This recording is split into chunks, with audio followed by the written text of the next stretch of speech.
Okay, so principles are universal, but the application of those principles are personal, contextual, and geographical. What do I mean by that? The law of gravity is the law of gravity. Okay. The law of self-preservation is the law of self-preservation. The law of lift is the law of lift. So gravity is you jump off a story building, you come down. Yes. Whether you do it in Tokyo, you do it in Lagos, you do it in Kenya, Rwanda, or in China. So that's the law. It's a universal principle. But that universal principle is personal. It's contextual and it's geographical. Personal in the sense that you may be on a 2-story building, somebody else is on a 10-story building. Mm-hmm. If they jump, the same law will go. So, but that personal is different. You may be male or female, but it's the same law. It's also contextual. Your own context may be that you wanted to jump because you lost your job. Somebody else may want to jump because they were jilted. They served them breakfast. But that's their context. So everybody, once you jump, the law will go to work, regardless of the purpose. That's your context. Then geographical. You may jump in Lagos. Somebody else is jumping in Los Angeles.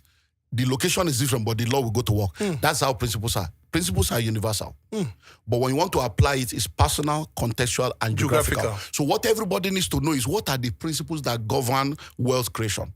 Once you now know the principle, you now begin to apply it to your own personal life within your context and within your geography. So I will have to go back to the story of part of my life that led to what I know today. Okay. When we're expecting my first child was born in 1998. When the pregnancy came, in the midst of all those I now realize that pregnancy don't enter. Even to pay house rent, you are believing God. To feed things now, you don't pregnant the woman now, no money. As the pregnancy was growing, my frustration was growing. Now, this is a man of God. I'm a pastor. I've got born again since I was a teenager. I've been in ministry since I was a teenager. I've been a pastor since the year of 21. Everything is moving on fine. And now I'm married. I'm expecting a child, but there's no money. So I'm like, So at that point, I got angry with God. I'm not lying. I'm not stealing. I'm not sleeping around. I'm not on drugs. I'm not doing nightclub. I'm not a fake pastor. Why am I poor? Oh, we have paid tithe. They say, Peter, I don't pay tithe. Things are still tight. I give offering. I'm still suffering. I was angry with God. So it was that situation of you are not a man, you are there. And as the pregnancy was growing, my frustration was growing. I became depressed. I was almost suicidal. You mean all this where they preach? When it will happen for my own life?